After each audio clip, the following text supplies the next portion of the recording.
And it's also just wild to me that Tiwa did this because Tyler never said she was sorry for anything. And to be honest, it just kind of seemed like Tiwa wanted to find a reason to cape for a racially ambiguous woman, because I think that we are conditioned to feel like that is our role. Like, I think a lot of times dark-skinned women or Black women take on this like motherly role where we feel responsible for the experiences of racially ambiguous or light-skinned people. A lot of times I think dark-skinned women and Black women come to the defense of mixed race people because we know what it feels like to be attacked, and we're subconsciously doing it in hopes that if something was to ever happen to us, they would do it to us. I think people really need to be aware of how much energy you give out to people and how much you get back, right? Because I feel like also the reason that JT was standing for Nicki and trying to defend Nicki was because she was hoping that she could have Nicki's kind of support.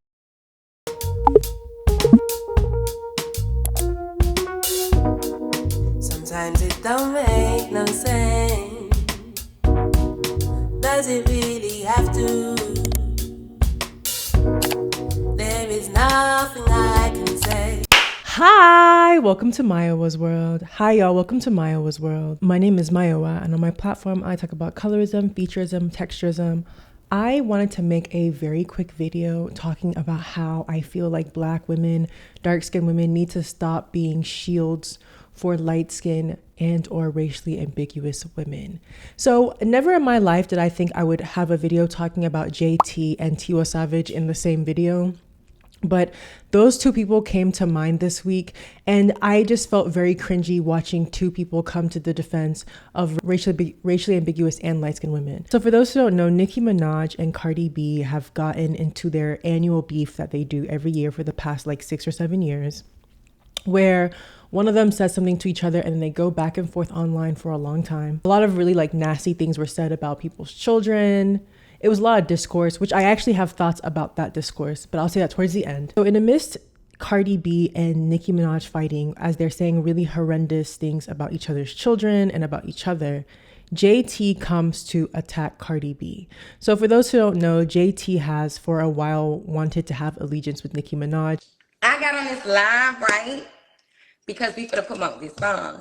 I already knew you was going to get into some things. I'm not getting into something. Don't do that. Okay. Hold on. Because we all right. You know what you're right. And at some point, I think did have allegiance to Nicki Minaj. I don't really know what JT did that Nicki decided to discard her, but it doesn't take much for Nicki to discard people. So I don't think that JT was in good graces. And I think in response, JT wanted to fight on behalf of Nicki and attack their mutual enemy, which is Cardi B. She made a video talking about Cardi B's sister. And that was kind of all shut down because Saucy Santana decided to kind of expose the fact that JT isn't in a loving relationship. And just so you know, every woman I'm discussing here is pick-me's. They love men. Like their biggest insults towards each other is about something to do with a man. So I'm discussing three birds at this point. So Saucy Santana, also a bird, steps in and says your man doesn't like you as much. And someone asks Nicki Minaj, they were like, hey, Nicki, are you going to post a picture of you and JT or acknowledge JT in helping you fight Cardi? And Nicki Minaj says, hell no. Hey, when I tell you, I felt the embarrassment I felt, because it's like, who sent you to fight for Nicki, JT? Who sent you to fight for Nicki? It's like, I feel like JT was probably hoping that if she defended Nicki, then she would end up back in Nicki's grace. And she was just hoping that maybe showing this effort would become with, being rewarded, right? Because a lot of people still really, really want Nicki's acknowledgement. Y'all, I am so sad. I ended up having audio issues with this video and I didn't want to give it to y'all on bad audio. So I'm going to re-record this as I'm editing it. So I feel like JT was hoping that by being on Nicki's good side, she would be rewarded. She would be seen as someone who was valuable to Nicki Minaj. But as most of us know, that is not how Nicki Minaj works. She seems like somebody who uses someone, and then if it's not necessary for them anymore, she will dispose of you. And also the amount of artists who choose to align themselves with harmful people in hopes that it will help their career has been something that's been very interesting for me, especially with watching like Carisha and how she chose to align herself with Diddy. And I'm sure she thought that by aligning herself with Diddy, that was going to help her career, but actually it's very much so tarnished her name. And it's interesting. And the reason I'm fascinated by this is because even though Carisha sometimes can rap off beat, I enjoy her voice and I enjoy what she brings to music. And I actually think she's a much better rapper than Diddy ever was. But I can tell she didn't fully believe in her music, right? So she wanted to align herself with somebody greater than her, somebody who she perceived as greater than her to help her career. And then it ends up backfiring and tarnishing her career. So it's interesting that Carisha is going through that. And I also feel like JT is doing that too with her affiliation with being beside Nicki, especially as Nicki is being very harmful to other people. She is wanting Nicki's recognition.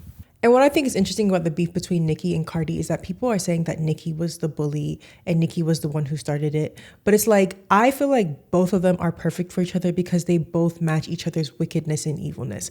Like they're two similar villains in a movie that like they can only be made for each other. Like they're literally rolling around in mud like together because that is how invested they are in being wicked. Both of them weaponize ableism. Both of them weaponize insults in the same way. Nicki Minaj will make anti-Black comments and then later pretend like she's Nicki Luther King, you know, to try and like get people to rile up. And Cardi will also make anti-Black comments and people don't care because she's racially ambiguous. So with Crystal, she like made a comment about how Cardi B is potentially picking another terrible father to have a baby by, especially as she's about to go on tour. I don't fully agree with what Crystal was saying. I understand why she's saying it, but I don't agree simply because I don't feel like we have advanced enough conversations around reproductive justice to really dig into this conversation the way that we want to. Because although Cardi does have a lot of money and she is likely picking somebody who's going to be a deadbeat, and she's moving from a place like very similar to a lot of women who are the preferences, right? They want this certain kind of guy, and the kind of guy is usually going to be somebody who will dog them out later. Because all those things are true, I can also acknowledge that a lot of times birthing people are shamed for whatever option they choose, if they choose to keep the baby or if they don't. And we're conditioned to feel like, you know, I think society generally conditions us to think that we have to have kids. So I don't know what her relationship is to pro-choice and things like that. So I don't really care if she wants to have another baby. Like I'm not that invested in her. Do you know what I mean?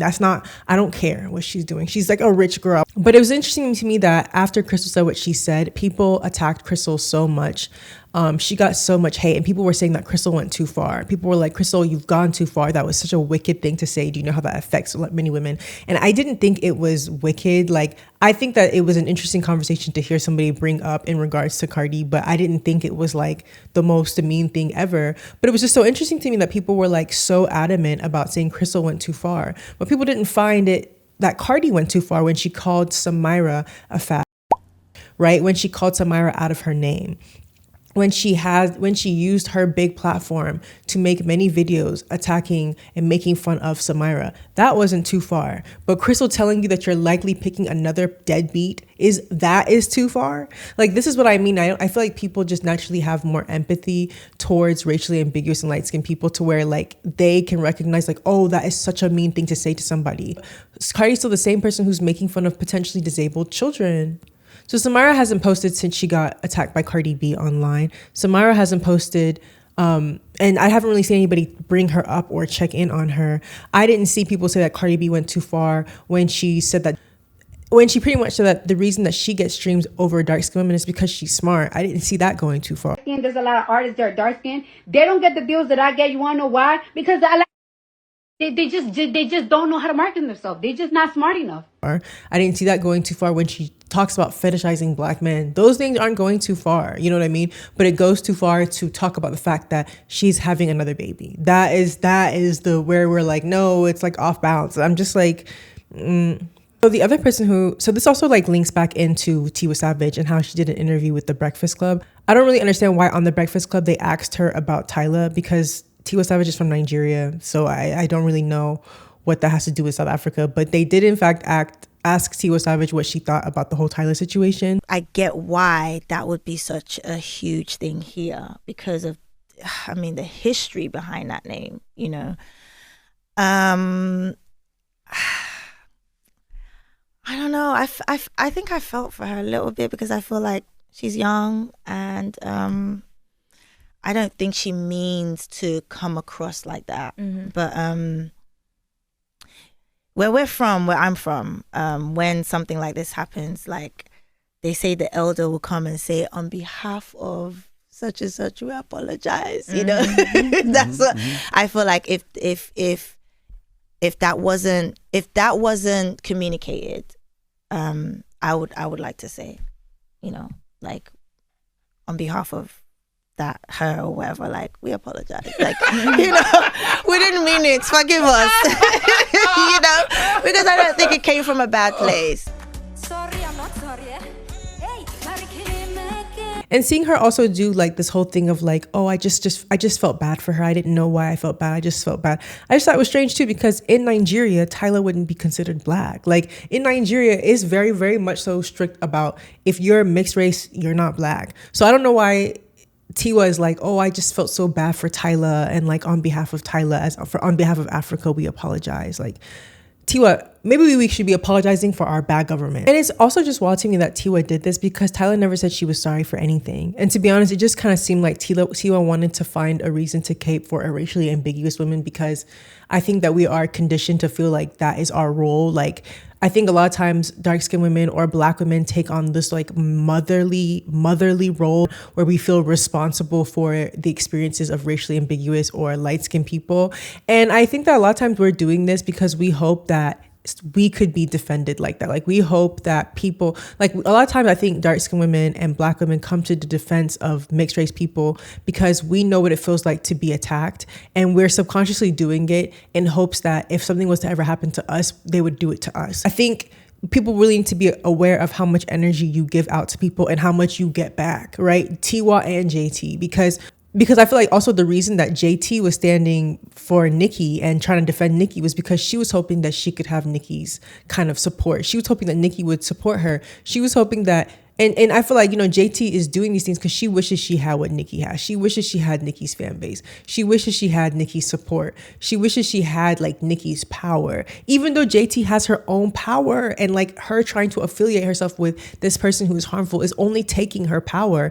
And the part that gets me about Nicki is like, Nicki doesn't even do a lot of songs with dark-skinned women. Like, most people who I've ever seen Nicki feature with are going to be light-skinned or racially ambiguous people. Let's not even forget that Nicki did that song with, I think her name was Jessie, where this girl was literally like putting on 16 layers of spray tan to look darker and like trying to do like this whole black scent thing. And Nicki co-signed that.